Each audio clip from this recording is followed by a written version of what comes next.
Hi friends, welcome to శ్రీమారుతి నిలయం. ఈ రోజుల్లో చాలామంది షుగర్ వ్యాధితో బాధపడుతున్నారు. ఈ షుగర్ వ్యాధి కంట్రోల్లో ఉండటానికి ఈరోజు నేను మీతోని చిన్న టిప్స్ అనేవి షేర్ చేసుకుంటున్నాను. ఈ టిప్స్ ఫాలో అయితే మిడిల్గా ఉన్న షుగరు కంట్రోల్లో ఉంటారు కదా, మిడిల్గా ఉన్న వాళ్ళు కూడా ట్యాబ్లెట్స్ అనేది తక్కువ డోస్ వేసుకున్న వాళ్ళు ట్యాబ్లెట్స్ కూడా మానేయవచ్చు అనమాట. ఇన్సులిన్ చేసుకునే వాళ్ళు ఏంటంటే ఓన్లీ ట్యాబ్లెట్స్ వేసుకోవచ్చు, అది కూడా నిదానంగా మానేయవచ్చు. ఈ చిన్న టిప్స్ అవి ఏమనగా, ఒకటి ఫస్ట్ది మెంతులు. ఈ మెంతులు ఒక కప్పు, అది మీరు దేంతోనైనా కొలత తీసుకోవచ్చు. అవి ఒక కప్పు మెంతులు తీసుకొని అట్లాగే వీటిని ఇలాగా గోల్డెన్ బ్రౌన్ కలర్ వచ్చినట్టు వేయించాలి.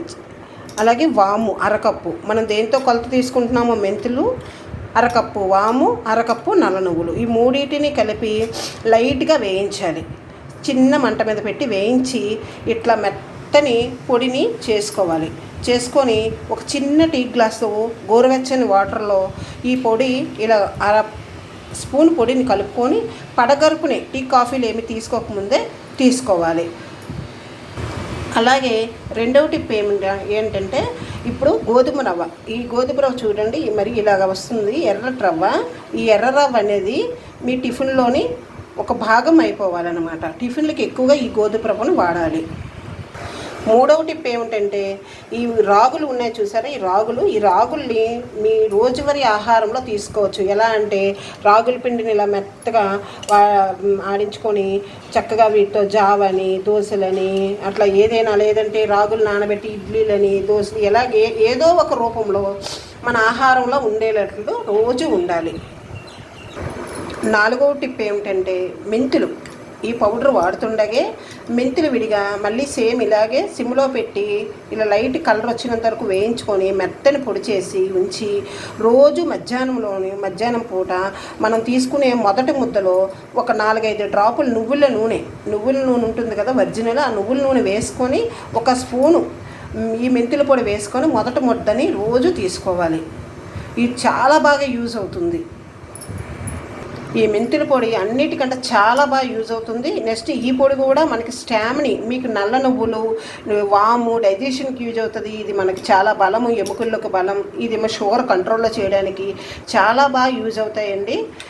తప్పకుండా ఈ టిప్స్ మాత్రం పాటించండి. నెక్స్ట్ 5వ టిప్పు, మనం వాడుకునే రైస్ బ్రౌన్ రైస్ వాడచ్చు షుగర్ ఉన్నవాళ్ళు. లేదు మేము బ్రౌన్ రైస్ తినలేకపోతున్నాం అనేవాళ్ళు ఇలా మసరుగా ఉండే బియ్యం చూడండి, ఇవి వండితే వైట్ వచ్చేస్తాయి. ఈ మసరుగా ఉండే బియ్యాన్ని వాడండి. అది కూడా అన్నం తక్కువ తీసుకోవాలి, కూర ఎక్కువ తీసుకోవాలి. ఒక కప్పు రైస్ తీసుకుంటే కప్పులో సగం వరకు కూర ఎక్కువగా తీసుకోవాలి. కూర క్వాంటిటీ ఎక్కువగా ఉండాలి. మనం తీసుకునే ఇంకో టిప్ ఏమిటంటే, మనం తీసుకునే ఆహారంలో సాల్ట్ క్వాంటిటీ తగ్గించాలి. ఈ సాల్ట్ అనేది తగ్గించి తీసుకోవాలి. ఎందుకంటే షుగర్ ఉన్న వాళ్ళు ఎంత సాల్ట్ తగ్గించి తీసుకుంటే అంత మంచిది. పెరుగన్నంలోకి అని మజ్జిగ తీసుకునేటప్పుడు అసలు సాల్ట్ వేసుకోకుండా తీసుకోండి. అండ్ ఇంకొక టిప్ ఏంటంటే, మెంతికూర, ఇలా ఫ్రెష్గా ఉండే మెంతికూరను కొంచెం మనం ఏ కూర వండని ఇప్పుడు దాంట్లోకి కొంచెం ఈ మెంతికూర యాడ్ చేసుకొని, ఇంత మెంతికూర అయితే సరిపోతుందన్నమాట. కొంచెం ఆ మెంతికూర ఉండేటట్లుగా చూసుకోండి. ప్రతి కూరల్లో కూడా రోజు చక్కగా ఈ మెంతికూర వేసుకోండి. అంటే కాకరకాయ కూర, వంకాయలు వేసుకోకండి, బాగోదు. మిగతా కూరలు ఏవైనా తీసుకునేటప్పుడు ఈ మెంతికూర ఉండేటట్లుగా చూడండి. అన్నిటికంటే ముఖ్యమైన టిప్పు ఏమిటంటే, వాకింగ్ అనేది మనం డైలీ 2 పూట్ల ఒక 20 మినిట్స్ వరకు వాకింగ్ చేయాలి. ఆ వాకింగ్ చేయడం వల్ల చాలా బాగుంటుంది. కానీ మెంతులు ఇవన్నీ కూడా వాడి చూడండి, మీకు రిజల్ట్ చాలా బాగా యూజ్ అవుతుంది. నాకు ఎలా ఉంది అనేది మీకు తెలిసిపోతుంది. నా కామెంట్ రూపంలో మీరు తెలియపరచుగారని నేను కోరుకుంటున్నాను. Okay friends, bye, thank you.